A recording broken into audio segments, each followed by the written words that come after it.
Hi, welcome to the Sifu Mimi Chan Show. Thanks for joining the conversation.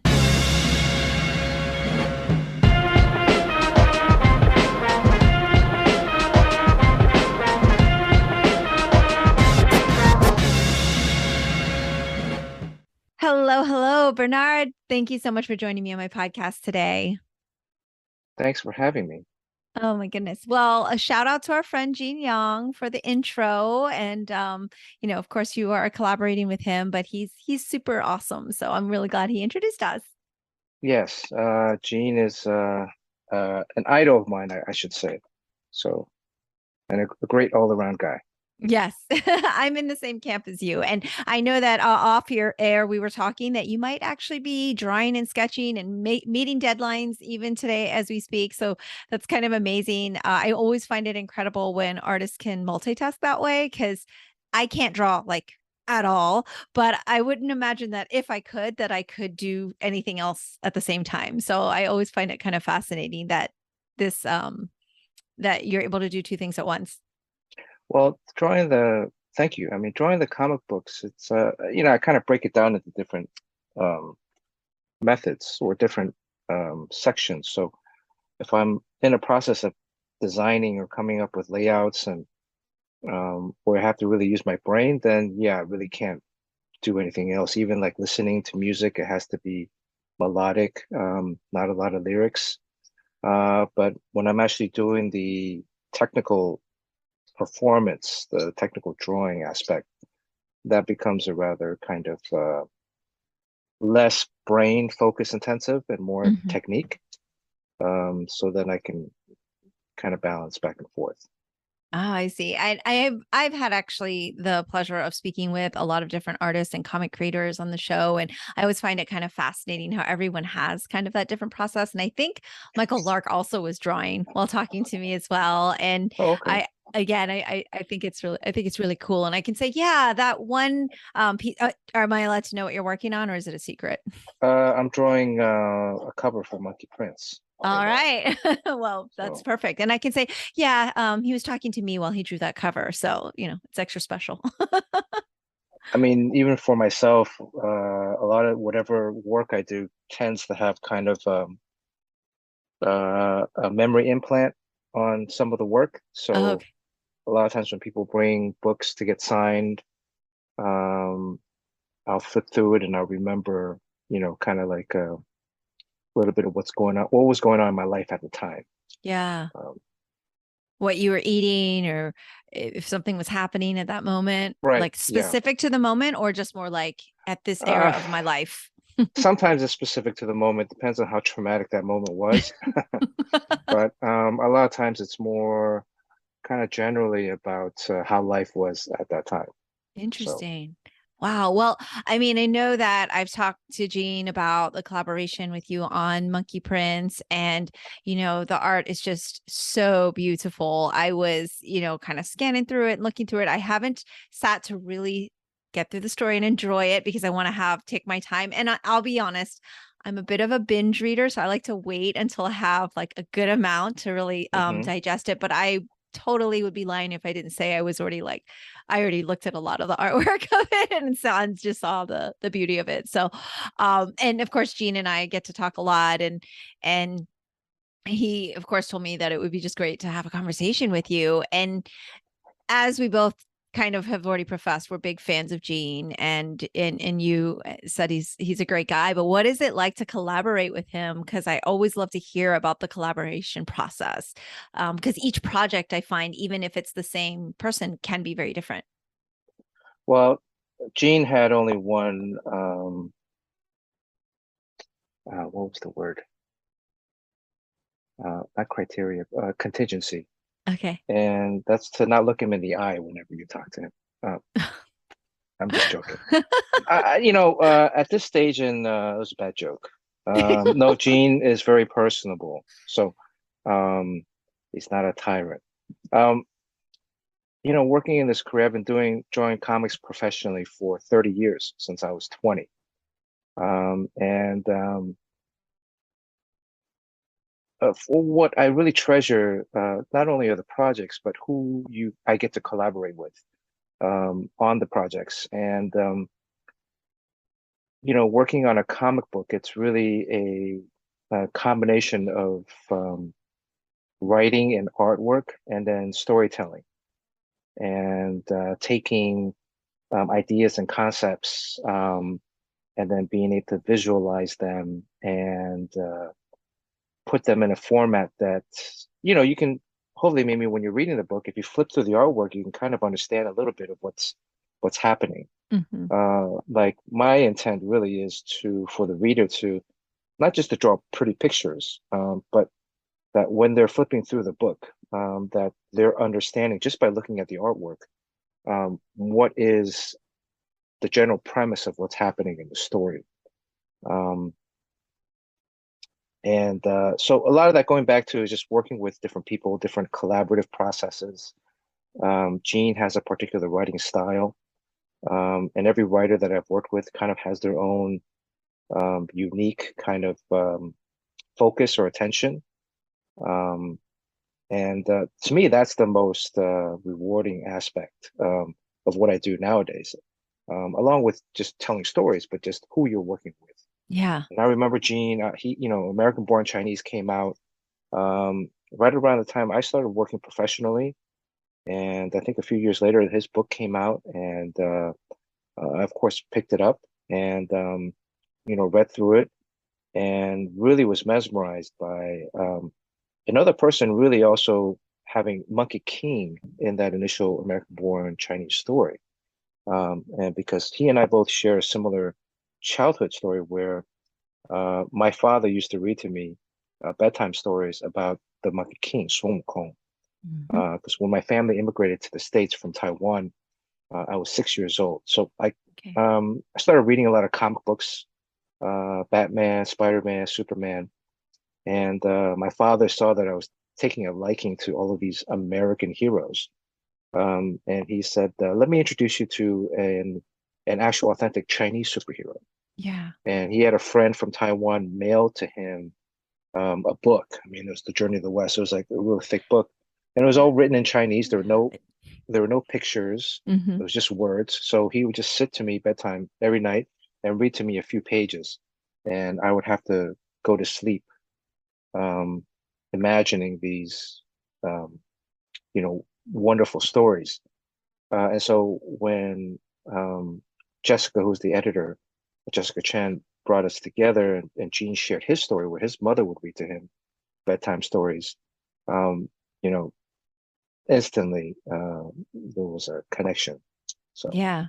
Absolutely. And this is a thing, something Gene and I talked about as well, just kind of having the Monkey King present in our lives, in our youth, because we all, I believe, had an image of what that character looked like and sounded like and would appear. Because for me as well, my father, I didn't have like the actual books. I have like the classical collections and stuff now, but like I didn't have the books per se, but I remember there was like a little square, almost like a post-it note that's connected and then it like pulls out, and it was kind of like a little characters and depiction. And being a martial artist, of course, that the Monkey King stories there's a lot of philosophy there, and a lot of tales that are meant to teach you mhm. teach you lessons. And so I was so excited, like you, when I read American Born Chinese and saw his depiction and bringing that character in. And then of course when Monkey Prince came out, it was like very exciting to be able to kind of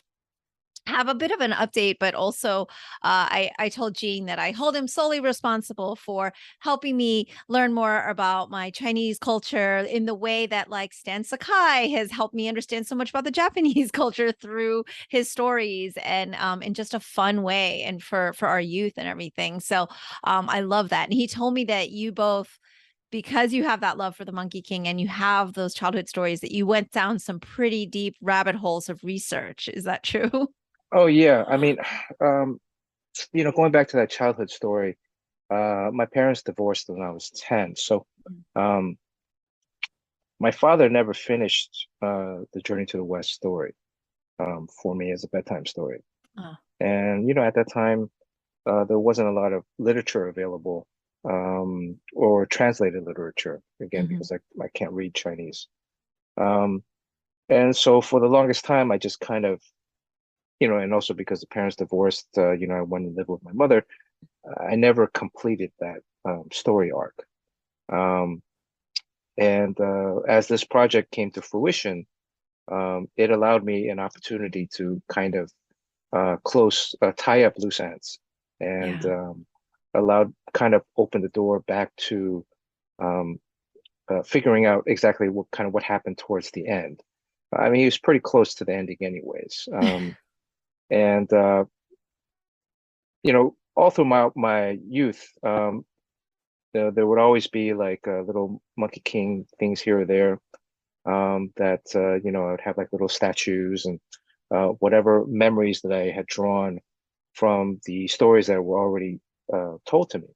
Um, but yeah, going through and researching for this again, looking up all the different, going back and rereading the series, um, and then thinking about different possibilities and how to kind of readapt um, uh, a story that's really been told so many times since. And there's been, like movies out I mean, especially in Asia, there's been movies out, there's television shows, there's readaptations, the westernized adaptations of Journey to the West.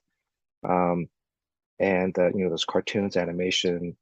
Um, so part of that is how do we kind of go back to the root, original source, but also capture what were essences that were important to us Mhm. as storytellers, what we remember, what we want to focus, and then um, kind of then put back down on paper to share with readers. And I think any kind of project like that, it's exciting, it's challenging, it's also scary. Mhm. And at the end of the day, you can't please everybody. Um, there are some diehard Journey to the West, Sun Wukong fans that are like, this is not my Sun Wukong that I remember. Right, Um, right, right. but and honestly, too, this is an opportunity to introduce kind of the Journey to the West to a newer audience as well, Mhm. and to expand and bring in, because I mean, the Journey to the West, Sun Wukong, like he does a lot of like stuff that probably you wouldn't be telling in a kids series anymore these days.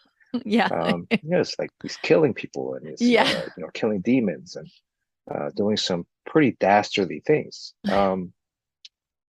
So yeah, but that's also part of the fun of being working in a creative field, is to be able to go down these rabbit holes and to be able to explore and to question, and to then readapt and to kind of place our own fingerprints um, on this story and on this new story, on this new journey that we're kind of carving out. Yeah, yeah, I love that. And I have to admit when Gene told me to talk to you, I was like, okay, let me, look up your bio and get some information. And I read that you were an architect, you're like NBA bound, and obviously you're this talented artist. So I was like, way to be an underachiever, Bernard.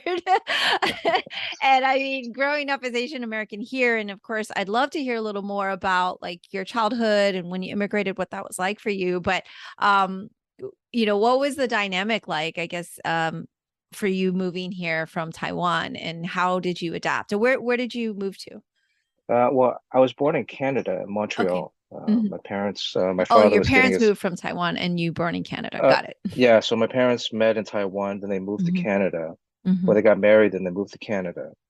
And my father was getting his PhD at McGill University in Montreal. So I was born then, but then before I turned one, we moved back to Taiwan. I Okay. got a teaching job um, at Zhongyang Daxue in Zhongli, just outside of Taipei. And Mhm. so I kind of grew up in a small university town. My mother and my father's family both lived in Taipei, different areas of Taipei. Okay. So my mother and I would go into Taipei, and my father as well. And then when I was 6, we immigrated to the States. My father got a job teaching chemistry. He was a professor of chemistry at Purdue University in West Okay. Lafayette, Indiana. So I kind of had that Midwestern upbringing when I was a little boy. Oh, Um, and then again, my parents got divorced when I was 10. So fourth grade, my mother and I moved down to Miami, Florida, um, because I was like the only family on my mother's side that had immigrated to the States prior to. okay. And I kind of grew up mostly in Miami until I went to college in New York City at Pratt. So it's kind of a very, growing up in Taiwan in a small town, I remember a lot of different things. I'm actually going back to Taiwan this week. Oh, wow. There's a lot of stuff going on, so we'll see Yeah. how that trip goes. I was gonna Um, say, be safe. but living in that small town, I remember there were these bomb shelters. Oh, There were okay. these hills, these mounds at the end of each block. And every now and then you'd have like a bomb drill. Like you'd have to go into these bomb shelters. They were like super scary because it was super dark and damp. Yeah. But there was always a constant threat of communist invasion. Yeah. The Kuomintang was going to come and bomb, uh, Taiwan. So Hmm. even back then, that was a threat. Hmm. And going to going to kindergarten, I was beginning to learn the Bopomofo and beginning to read a little bit, but it wasn't that good. I can still pick out certain words. My name, Me too. um, WC is all you really need to know when you go back, right? Because that's where the bathrooms are. That's right. Um, WC, it's important. and conversation I can speak. So, Hmm. um, and then Indiana was like a very Midwest kind of lifestyle. Yeah.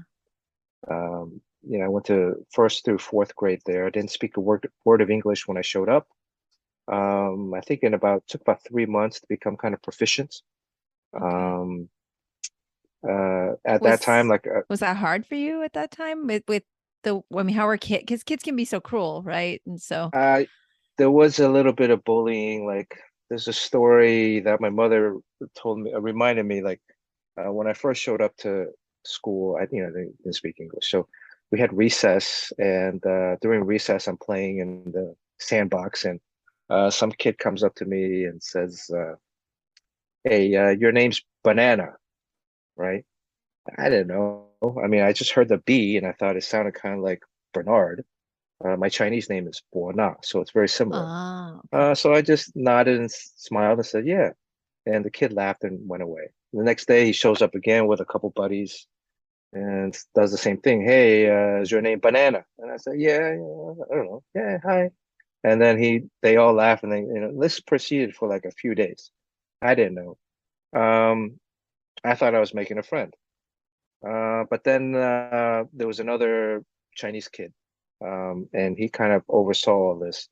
And he came up to me. He's like, "Hey, Bernard, they're not." He said to me in Chinese, like, "Bernard, they're not actually talking to you nicely. He's calling you banana." Mm. And I was like, "Oh, okay. Well, can you teach me a little English? So next time he comes up, I can say something back to him." Yeah. And I asked him to teach me to say something specific. So the following day, the kid comes back with another group of kids, waiting to show off how he can, make fun of me. And um, he said, "Hey, is your name Banana?" And I said to him, I looked him in the eye, I said, "No, my name's Bernard, and I'm your friend."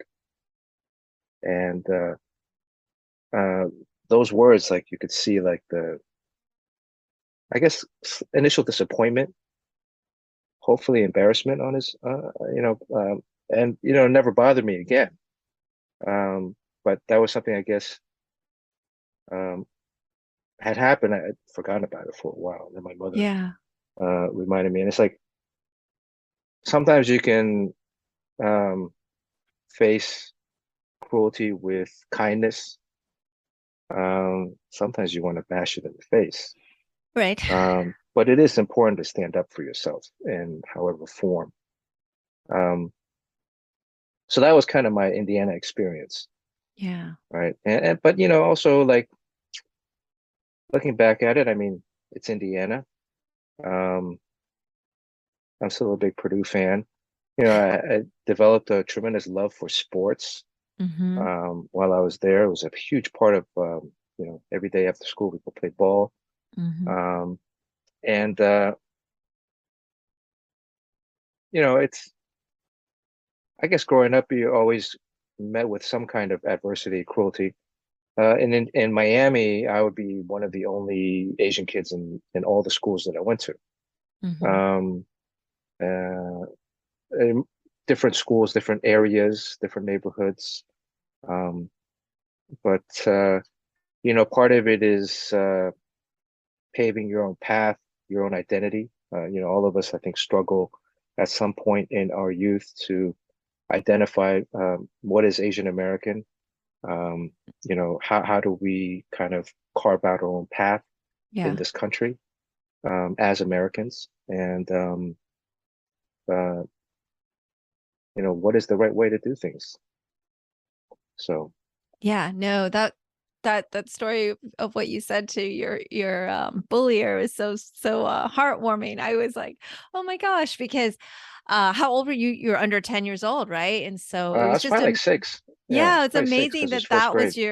that was your what you asked to be, be taught. I think that just says a lot to who you are um I think it would and be your more exciting if personality. I said I punched the kid in the face and never came No, back. I actually don't think so Um, at all.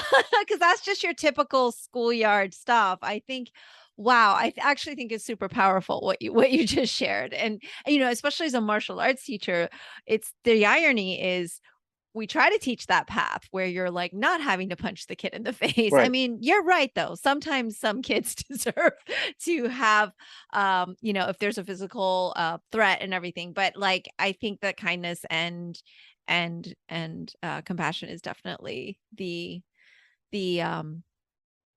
the more the kinder way, and I think if we can be that way, I think we'd all be in a better place. But Yeah. I really that really resonates with me because I do talk to a lot of people in the show, especially in the last few years. I'm sure maybe Gene has shared with you, like a lot of the work I do is a lot of activism and advocacy. I'm in Florida actually, so your Miami roots Oh, okay. very much resonate with me, and I'm actually been writing a bill to include Asian American history in school. And so last year, of course, it didn't pass because yay Florida. But this year we're going at it. Like I feel really good. But it's been an interesting dynamic to speak to so many people about their experiences. And like you said, like what is Asian American identity? Because we're not a monolith, and there's so much to learn. And I didn't get to learn about Asian Americans in history in the classroom. And so Right. I feel like there's so much for us to help others understand so that they don't get called banana in school, right? And so that Hmm. they don't even have to necessarily um, have those situations, but and then when they do, they're armed with more information, right? And so I think just having that education. But I was curious as to if you're open to sharing like what your thoughts were on the last few years with all of the rise of the anti-Asian hate crimes and all of the anti-Asian sentiment, kind of pulling from like what you remember as a child and then kind of seeing that like not a lot or not enough has changed, and also like in some ways I feel like there's some regression. But what has been your response? Um, well, I think I've always viewed myself as a slightly militant when it comes to Asian American issues. Um, you know, aside from that peaceful "I'm your friend" story, I mean, I did get into fights when I was younger, so um, I can't claim that I was completely at peace with everything. But Yeah. um, it is empowering to see Asian Americans stand up and begin to activate and be heard. I've always considered myself somewhat militant. I feel like we look at our African American brothers and sisters, and there was a Martin Luther King, but there was also a Malcolm X, Hmm. and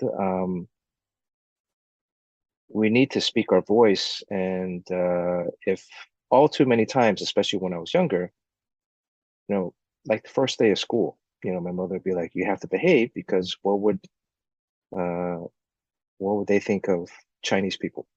What would they think of Asians?" Oh, they said Chinese. Now it's Asian, but and also Chinese. That term has kind of changed because although my Yes. parents are from mainland China, grew up in Taiwan. Hmm. Um, what would they think of Chinese people? You have to be an example for all of us All of to yes, them. yeah. The burden of Yeah, all Chinese yeah. reputation is And on your shoulders. if I misbehave or I'm, rude or do something silly, then our whole ethnic race is embarrassed. And Yeah. um, and that was from day one. So how do you go from that into, this is also our country. And I would ask my mother, some of this is also pursuing a career, a creative field. Right. All of us have kind of the stereotypical growing up, like your parents want you to be a doctor, a lawyer, a businessman, or a professor. Um, when I started working professionally, I was 20, saved up my money the first year, and I ended up buying my mom a house in Miami. Growing up watching these pro athletes, whenever they signed their first contract, they would buy their mom a house or a car. So that was something that I kind of aspired to at a young age. And so when I bought her a house and I handed her the keys, she was happy, but she also said, "So when are you getting your master's degree?" It's like, okay, all right. There's still a little bit of convincing to do, right? I mean, uh, as a creative person, you're fighting a um, yourself. You're fighting your own skill set, your own talent, your own inner doubt, right? B, you got to fight against the outside world, the man. You got to fight against forces that are um, suppressing you or preventing you from getting your work or succeeding. And then the third thing is you got to fight against your parents, your family, your loved ones. It's not I mean, a literal, sometimes a little fight, but it's, you know, I come to at the end of the day, I think, look, my mother just wants me to be happy, to be comfortable. She doesn't want me to go through the suffering that she went through. Her generation, their generation, she grew up during World War II, during the Civil War, uh, and had to immigrate to Taiwan, had to flee to Taiwan.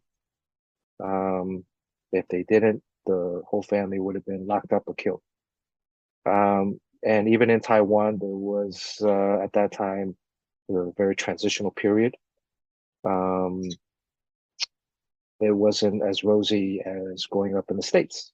So there was certainly a lot of uncertainty in their Mhm. life. And I think growing up with that, they only want what is perhaps maybe a more well-traveled path. And everybody thinks artists are, poor and starving, and it is a very difficult field. It's not a regular 9 to 5. Mhm. It's you have to constantly hustle. Um, but I often say to her, like, look, our family immigrated to the States for particular reasons, right? And at the time was, American has this American dream, illusion of an American dream. And I asked her, like, was there ever anything that she wanted to do when she was younger, growing up in Taiwan? And she wanted to be a ballerina, a dancer. But her parents didn't think that was the right path for her. I think she mentioned they felt like, maybe, I don't know, they were a little conservative with the clothing, ballerinas. And Mhm. so she ended up pursuing a path as a nurse. Um, I said, well, look, we moved here to the States. Part of that dream was for me to pursue a path um, that I would want. And as long as I'm good at it, and it's not a bad thing, not like stealing, and I'm able to sustain and support myself and dedicate myself to it. Um, why not be supportive of that? It is something that most people don't go down. It is an unexplained path. There is no one way to break into comic books or anything Mhm. in the creative arts. Yeah. Um, all I need is your support, because I'm also fighting against all of these other things in life. I'm constantly fighting against even my own skill set of constantly improving, this craft and becoming more efficient, becoming a better storyteller, becoming a better draftsman, fighting against complacency. And then I'm also fighting against, corporations or other people. So I need competition. support. Yeah. Yeah. And I mean, early on, I never showed my mother hardly any of my work. Okay. Part of that was I would show her afterwards, but not while I was working on stuff. And I see. I grew up with a teacher mentor told me, like, don't ever show your work to your parents or your friends, because they're only going to love what you do, right? They're not going to hurt. They don't want to hurt your feelings. They only want to, kind of be encouraging at times. And this kind of counter to a little bit of what I'm saying, but I think, she's very encouraging of my craft, of my artwork, because I mean, when I was young, she actually got me an art tutor. Okay. When I was young, I played the violin. She got me, took me to lessons every week. Yeah. So it wasn't like she wasn't encouraging of kind of this creative aspect Right. in my life growing But up, maybe not as a career. but maybe not as a career, right? Because as a career, you have to sustain, you have to pay the bills, you Right. have to do all these things. So you need to make money. And so why not do something that's more stable? And then you can pursue crafts, arts, as a hobby. For fun. Right. Yeah. And so I said, well, why can't I just do that if I can, sustain myself and us?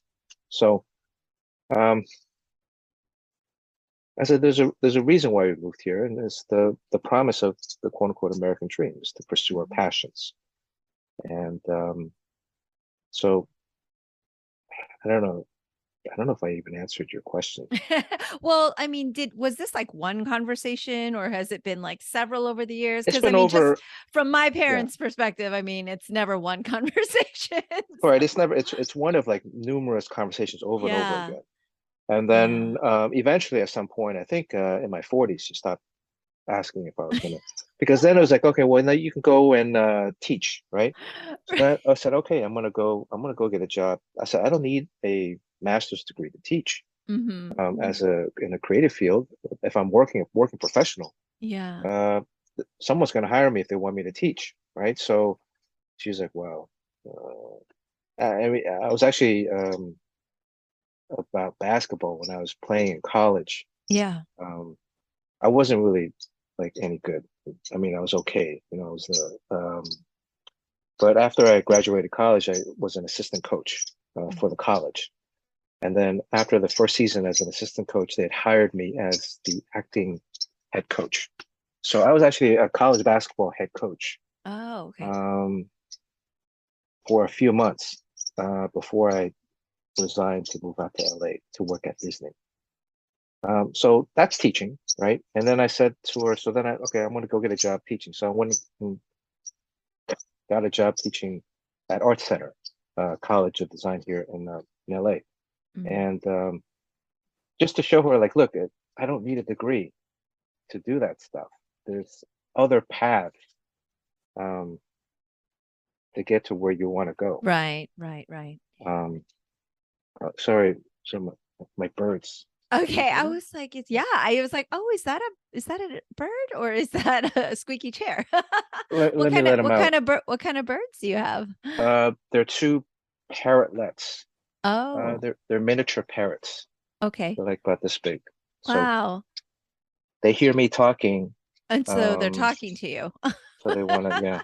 All right. Well, so our listeners not only are getting to hear from you, but also from your birds. So this is like a bonus. It's an added bonus. But I'd love to hear a little bit about the basketball training, just because you seem. I mean, I think you're downplaying your skill set. I mean, to be asked to coach and do all of those things, clearly you were above average of a player, and to even play in college, I think is quite an achievement. And as somebody who has like a lot of physicality in their life and that's like kind of what I do.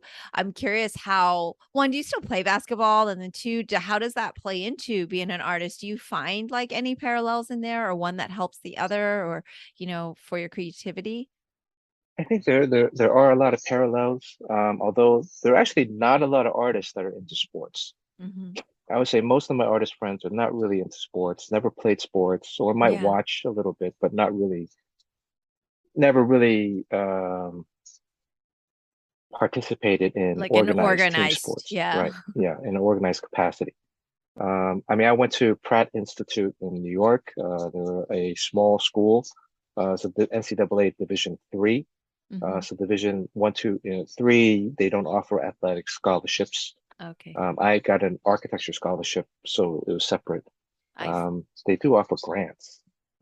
Anybody's looking at going to college sports, but um, I just enjoyed playing sports. Yeah. You know,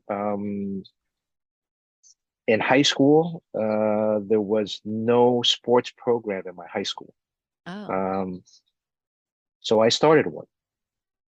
Um, it was a brand new magnet art high school in Miami called okay. New World School of the Arts. Okay. And it was like based off of the school in LaGuardia School in New York City, which is that Mhm. TV show Fame. Yeah. We have to audition to get in. It's either Yes. music, dance, theater, or art. Mm. And once you got in, you had to major in one of those. And Mhm. then that was it. You had intensive 8 classes a day. Four were your academics, and then the other four were your, oh, actually, five were academics and three were your arts. And so it was a lot of training very early on. Yeah. But there was no athletic program because the principal was like, you don't need sports. Uh, you don't have enough time for sports. But I found a group of friends that Yeah. wanted to play at first baseball. We ended up playing softball. And so I would rally everybody together, organize the games. We played in a couple local tournaments. We played against the college women's team. Um, we had uniforms, Yeah. um, and it kind of became like a nice school spirit kind of activity. Yeah. Um, but also in that, you saw like in athletics, there's so much training involved. Mhm. People talk about talent, but a lot of talent really starts really is just about starting at a young age, developing motor skills or particular abilities so that your body and your mind begins to train and absorb certain things. As an artist, I started drawing when I was probably 3 or 4, as early as I can remember, with my cousins. Um, and so it's that 10,000 hours of like proper training. Yes. I mean, a lot of people say 10,000 hours, but it's really 10,000 hours of proper training. Mhm. Um, and so you need to start at a young age, but also you need to be repetitive and you need to be drawing things that you might not want to draw. So, like in Mm. athletics, if you're playing basketball, well, you can maybe if you can dunk, that's great. But if you don't know how to dribble, if you don't know how to pass, if you don't know how to play defense, if you don't know how to play team defense, if you don't know how to read particular situations, um, then you're not going to play. If you can't make a free throw at the end of the Mhm. game, you're not going to be in the court. So those are all kind of small things, right? But in art, if you can only draw faces, well, I see that in a lot of young artists. Like they just like to draw faces, Mhm. maybe up like a torso, right? Because they're replicating a human form, and it's fun, and then it's rewarding because you're looking at another human, you're creating something Right. that you You recognize. recognize, yeah. Yeah, but then they don't draw like cars or buildings or rooms. It's oh, it's not whatever. It's not important. It's the face. Well, in comics, you're telling stories, and like right now, I'm sitting in front of a green screen. Mhm. Well, it's like a curtain, right? Because I have a Twitch stream, so I green screen out everything. Um, Yeah. it's like when you watch pictures, still images of like an Iron Man movie or Mhm. a Batman movie, and they have a hero, but they're floating in front of a green screen. And then Yeah. later on, they CGI the city in the background. Well, me sitting here is kind of boring. I mean, you don't know where I am. There's no context. It's just me. Hmm. But if in the background we were to put like a cityscape, oh, all of a sudden, now there's context, now there's story. If it's like if I had the ocean behind me, are you talking to me and I'm on a boat? Oh, wow, that's kind of crazy. Or if I'm on the plane and there's like, I think I have like, we're in Zoom, so I can actually put in, The backgrounds. um, my Zoom game was pretty good last year, 2 years Right. ago. When all we did was Zoom constantly. Right. Now where's the button for the background? It makes so Choose much sense virtual though. background. Yeah. So, I don't know if any of this stuff. Yeah. Oh So, yeah. you can put in different things. I have like so if we're talking, oh, all of a sudden I'm like flying, Yeah. uh, it creates a different sensibility. If I'm driving, I have a steering wheel somewhere. It's, for this one.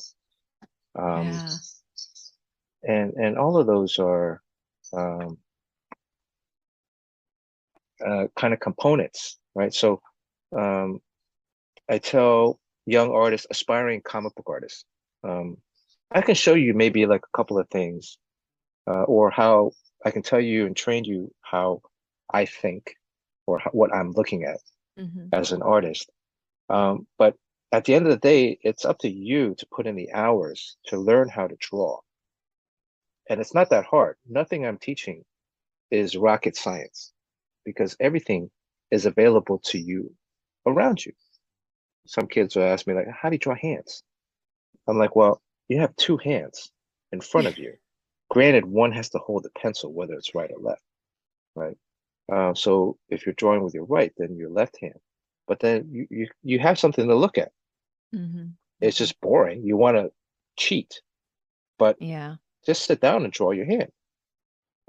And if you can't even get it, if you can't get it at the right angle, well, now you got technology and you have a phone. Take a picture of your hand at that angle that you want, then look at it from the phone, Hmm. and now you have it. So so often, it's not about cutting corners. It's about really learning the fundamentals, Hmm.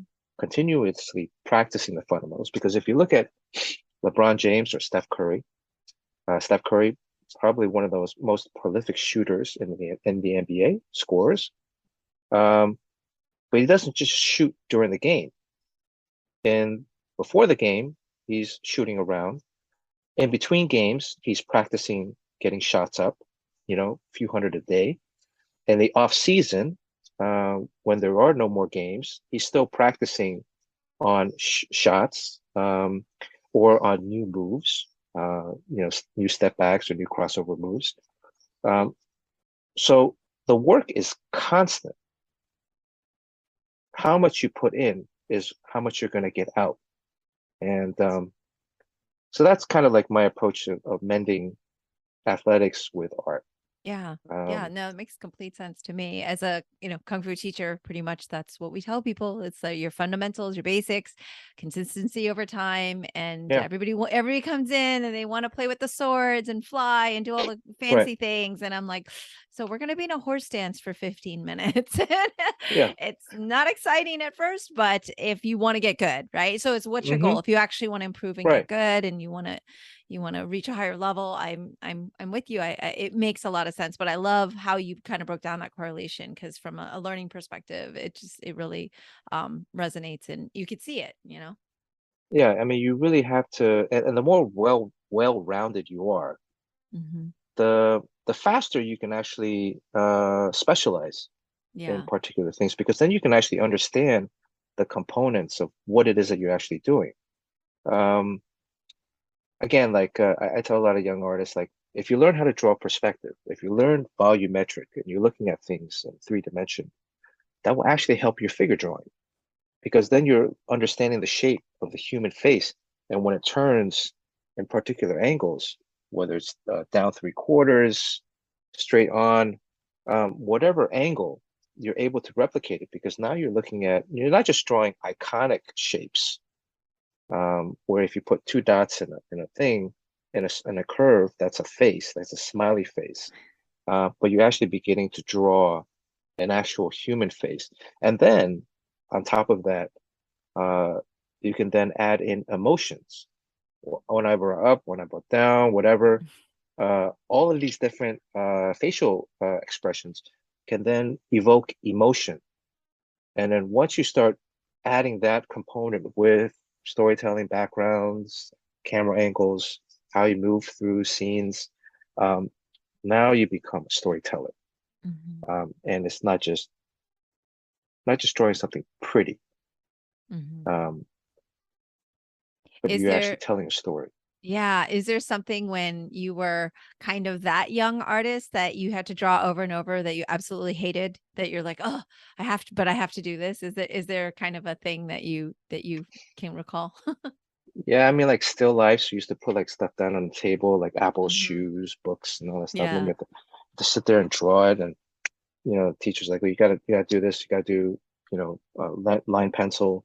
I was like, oh, okay, I finished the pencil drawing, right? Like, no, now, redo it, re-examine the shape, the shadow, how Wow. different things, like if you look at this shoulder where there's not a lot of background, so I can't really use this that much, but you can see also back here, there's a little bit of light coming through the window behind me because I have like a big window behind me actually. Mm. So there's different values, even though there's a slight fold in the curtain, but there's different lighting.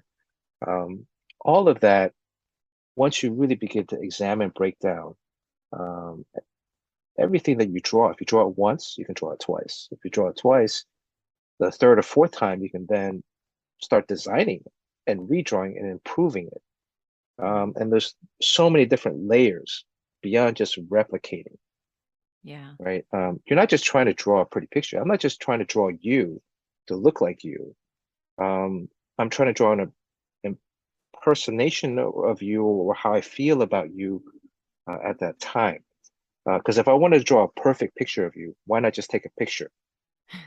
We all Yeah. have cameras. Right. Um, but if I wanted to draw you smiling or you crying or you questioning, that's something different. And that's something that's, to me, more powerful Mhm. than being able to replicate um, another image. Mhm. Um, Mhm.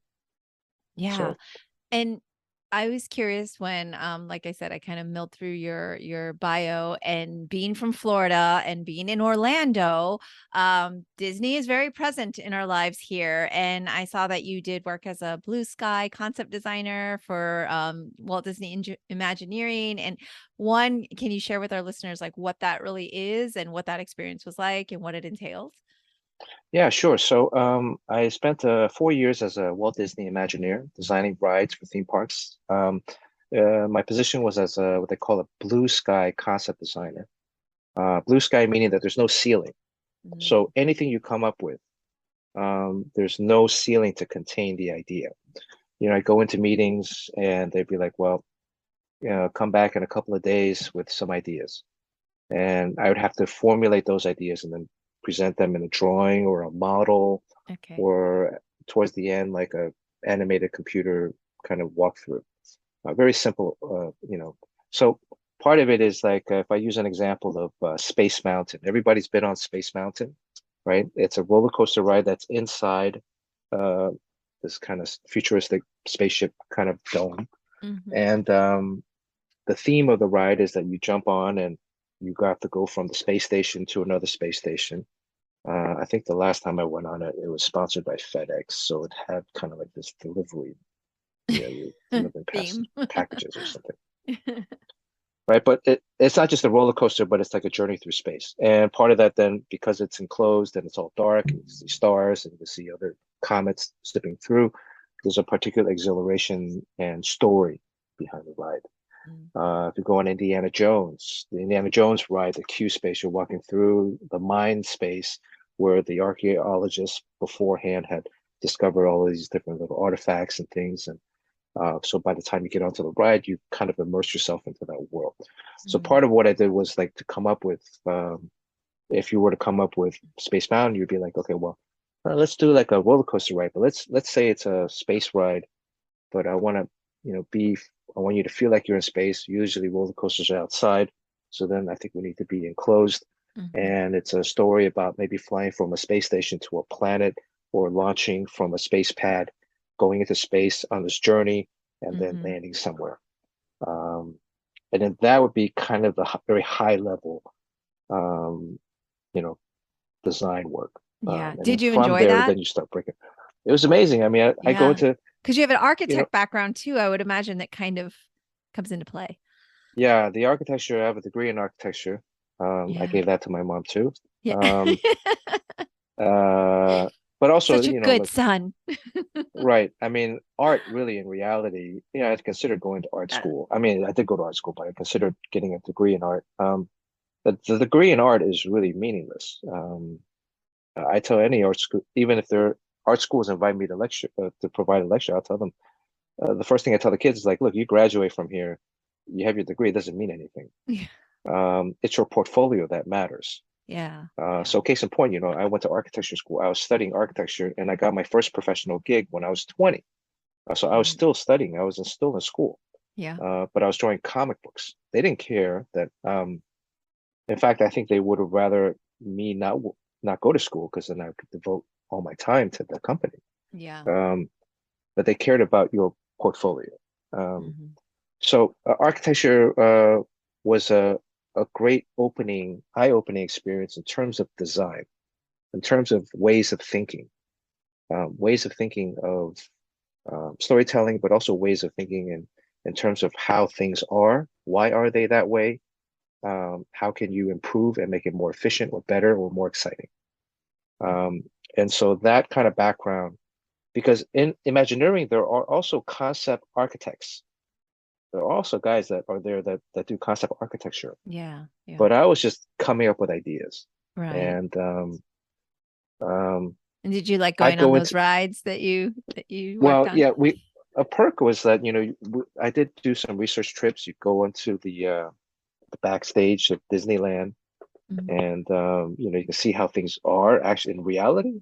There's Yeah. actually a lot of meeting rooms behind where Yes. they would take corporate sponsors and, kind of show them around and take them Yes. into the park. Um, And so part is you have to go on all the rides, you have to go on all these different things, even to some of the competing theme parks. I had to go to Universal Studios at the time and Hmm. go and experience some of the stuff that they had. Oh, But okay. also, we had trips where we went to different small towns, different places, depending on the project. Um, Being in that moment, being in that space, and then trying to replicate that authenticity back into the work. Trying to bring that authenticity back into the work in some form, because it's all about the experience. Um, I used to, when I first started, I go into these meetings. They have these charrettes, brainstorming sessions Hmm. where you go into a conference room and you'd have like 20 creatives in there, some executives, and they're like, "Oh, we've got this project. Let's try to come up with some ideas on what this could be." And everybody would introduce themselves at first. And I was the youngest guy there. I was like 24, 20, 25, Yeah. 25, 26, 25, 26, yeah. And I would sit there and everybody there was like 40, 50 years old, some in the early 60s. They had designed all of these rides that I went on as a kid. You know, Living in Miami, I mean, Orlando was like a few hours away, but Yeah. anytime family would come, They want to go to we'd have to, Disney. yeah, we'd have to go to Disney. It was Disney and also Gatorland. We'd have to go to Gatorland. Gatorland. Yeah. Um, That's my hood. Gatorland and Disney. right. And and I Terrible. loved Epcot. Epcot was Oh, one of my favorite places because they had all these new sci-fi, like high tech, kind of yes. futuristic, Very future. Hmm. communities and futuristic technology. So I would go there and wow, this is what the world can be like, right? And it's only like a few years away, and Yeah. all this stuff is being developed. Um, and so I would sit in these meetings and like everybody would be like, oh, I designed this, I worked on this. I'd be, oh shit, these are all Yeah. like idols. And so I remember early on in these meetings, I would kind of be very quiet at Mm. first. Um, I would let some of the senior guys talk, and then towards the middle to the end of the meeting, I would then like put out some ideas that I had. Yeah. But a lot of those were just trying to be as different from them as possible. But also to not repeat. My biggest fear was to repeat something that they might have said or done Right. previously already. So what I didn't want to hear was, oh, we already thought about that in this last project. So no, Mm-hmm. because I wanted to be different. I wanted to be Mm-hmm. unique, and I wanted to try to position myself. I mean, I'm already like the only Asian guy in the room, Mm-hmm. and I'm already the youngest guy in the room. So um, I figure the only way for me to add value would be to come up with something that they have not come up with. And from my perspective, what would be something that would be completely unique? And again, in those meetings, it's about sparking ideas. Mm-hmm. Mm-hmm. So some of it would just be asking questions first Right. before Right. really stating something. Yeah. You Um, got to feel out the room too and start to get to know people when it's kind of a situation like that, I would guess. right. But it got to Just be actually, sorry, it got to be a very lonely position, really. because there were a lot of projects that I worked on that were very top secret. Oh, so you could Um, talk about, I know I had, yeah, I so I understand. can't We work with Disney a lot. So so you can't talk about these projects. yeah. And I worked on a project for an entire year where there was maybe 8 or 10 of us on the entire project. Yeah. And I couldn't talk to anybody, so going to lunch, you're going to lunch with other coworkers in the office, Yeah. and it's only human nature that they're going to ask you, hey, Bernard, what are you working on today? Or what's going on, these days? And I would say, look, I can't talk about it. Even though we're both Imagineers and we both work for Disney, Mm-hmm. Mm-hmm. I could not talk to another Disney employee that wasn't on the project Right. with Right. about what Right. I was doing. So then I eventually just ate lunch in my office after a certain point, Oh. because it just got to like, I can't talk to any of these guys about it. And it's not like I don't trust them. I Yeah, want but to be you able to like, yeah, but you send that NDA. So yeah. And, the big fear with the company is that, okay, let's say I talk to you mm-hmm. and maybe next day you get a better offer from Universal or somewhere else. Mm-hmm. And then you go over there and you're like, well, we were talking, and what about this idea? Yeah. And then they're able to build it faster, Right. because they have the Right. means to do it. And then if we Exactly. were to come out second, then you lose out on a lot of development. So I Oh mean, yeah. Disney, everything was designed or created in-house. Oh yes. So it's very expensive. And I would say 90% of the things that I worked on never got made. Really? Yeah, most of the Wow. most of the That's projects that I surprising. worked on never got made. Wow. Um, I mean, there are Yeah. maybe like some things that have like a slight hint or a slight Right. Right. thing. Right. But totally Um, different direction. yeah, and sometimes it's just budget, Mm-hmm. sometimes it's just direction, Mm-hmm. sometimes sometimes it's not the right idea. Yeah. Um, but there are so many hurdles to clear Yeah. I in think people don't getting, realize that. They just yeah, show up to Disney World and everything's there. And right. the behind the And then scenes also like is what was funny too is like the first day of employee orientation, the uh, legal department came in and traditions. said, yeah, well, they said, if you get an email or a letter from someone you don't know or anyone, and the words start saying, I have an idea for, if you read those words, you have to stop reading the rest of the letter, Oh, fold it, put it into a inner office, and then send it to the legal department. If wow. you get an email, you have to stop reading and then forward it to the legal department. Oh, wow. Um, because you can't, as a concept designer, you can't read someone else's unsolicited ideas. Mm. It might sit in the back of my brain, for a year or two, Yes. And then it was someone else's and idea. yeah, well, and then it comes out in some other form unknowingly, because it's Right. just sitting in my brain now. It's been stewing in there with all these other things, and then somehow it oozes out into something. And the guy's like, "Hey, I wrote you an email. I wrote you a letter, 5 years ago, with this very same idea or this very same concept. And now you guys have stolen it and built it." Um, so it became like, there's a lot of legal issues that you have to Yeah. kind of I deal mean, with. that takes kind of a lot of restraint though to be like, oh, okay, I'm gonna stop and just it's that's why I became like, man, you got any mail, letters, email, things like that for us. So even nowadays too, with comic books, I Yeah. get people that DM me or, hey, I have this great idea for this character or storyline. I have to like email back say, look, I'm sorry, I can't accept any unsolicited Mhm. material. Appreciate your support and enthusiasm, but I can't read any of this and I can't accept any of this. And you have to delete the email.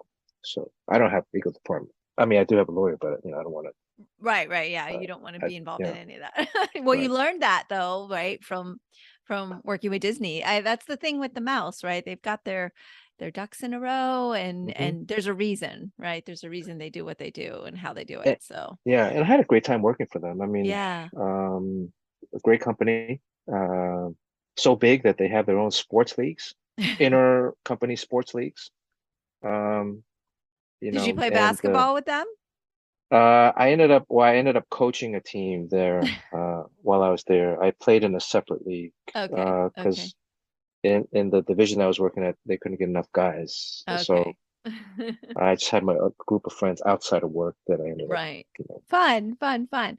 So, I don't want to take up too much of your time. I know you've got deadlines today and every day probably, but I did want to ask because we're talking post SDCC and conventions starting to come back now. What was it like? I went actually the year I had a panel there the year right before COVID, so I was like, Okay. oh, thank God I went, and it was like wild and crazy. And I'm curious, like, how was the convention, and did you enjoy it, and was it kind of like has it been eased in? What's the scene like these days?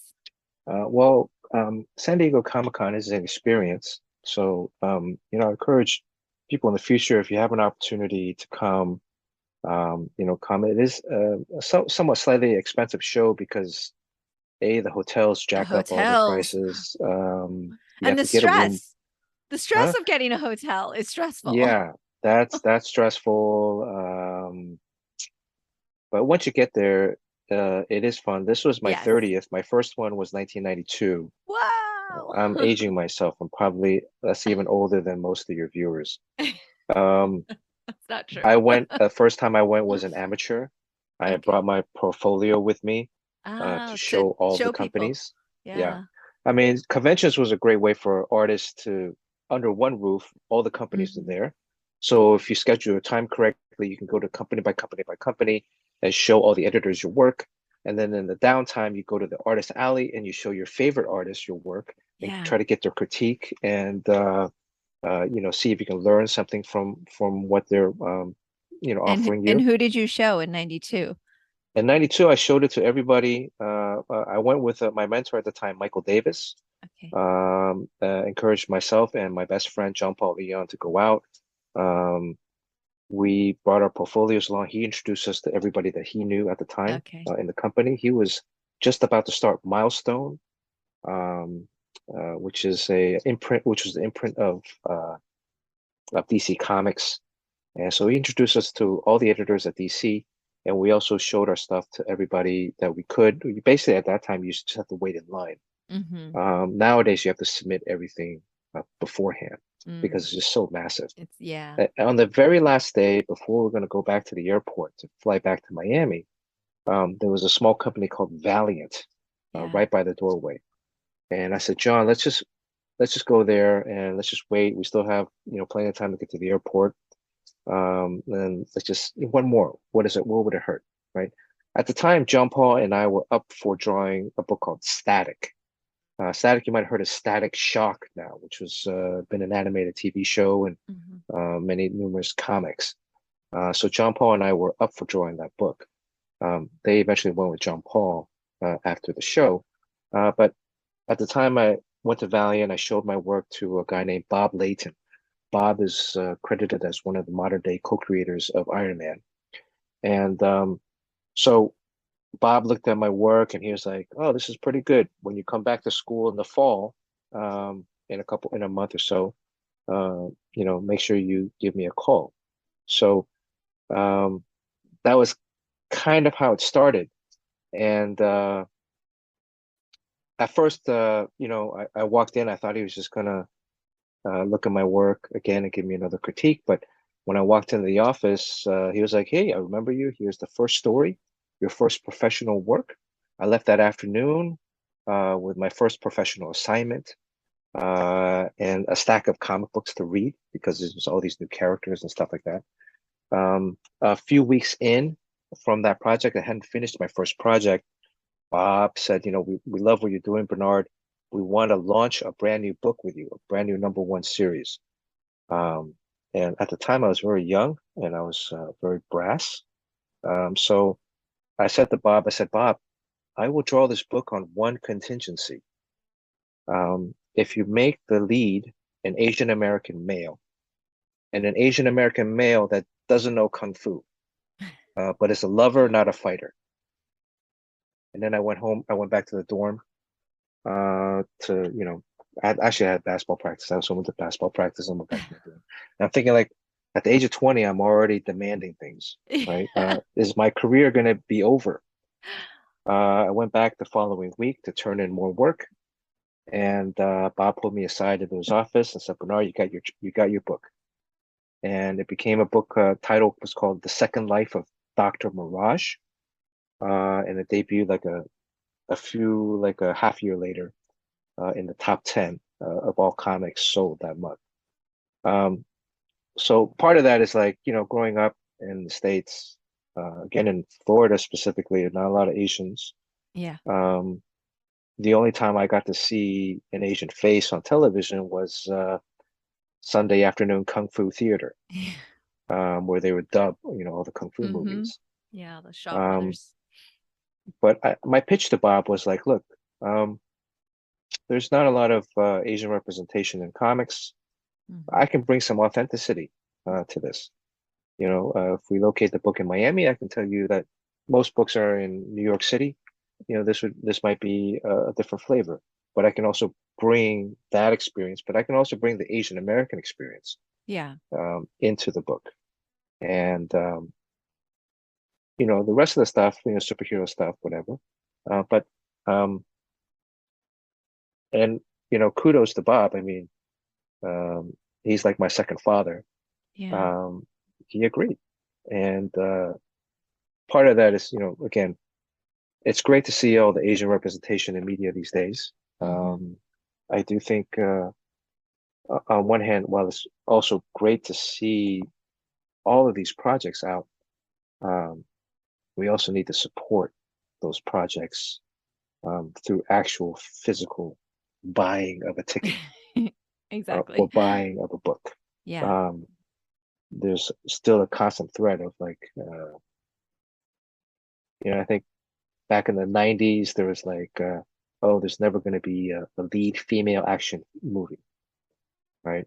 And until a couple came out and became blockbusters, then that kind of shattered Yeah. that particular ceiling. Because there's all these kind of like hypotheticals or all these kind of stereotypes that are built in to what sells or what doesn't sell, right? And but it's great to see a lot of these projects. Gene's American Born Chinese Yeah. is going to Super be soon going to excited. be a television show. Yeah. Excited to see how that is translated.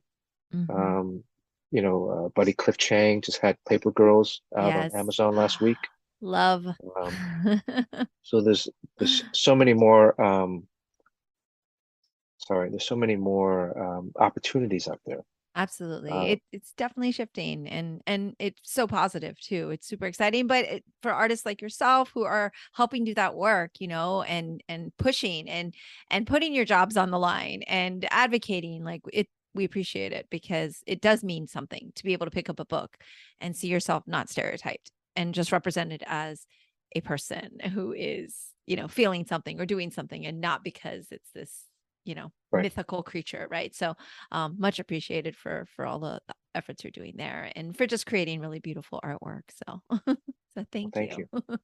But Thank you. I don't want to take up too much more of your time so you can meet those deadlines, but maybe you'll come back and we can like delve into more things. This was so much fun and I, I learned so much. I just get to listen to all of your amazing stories. So yeah, sorry I talked too much. no, it's a podcast about you. So this is what it's about. So but hopefully next time and we can continue the conversation, but I will link of course all of that here for listeners to do exactly that, to actually purchase the the comic books and all of the things that we talked about. I'll link all of that here, and if there's anything else that you'd like to share that you're working on that you want our listeners to know about, please let me know.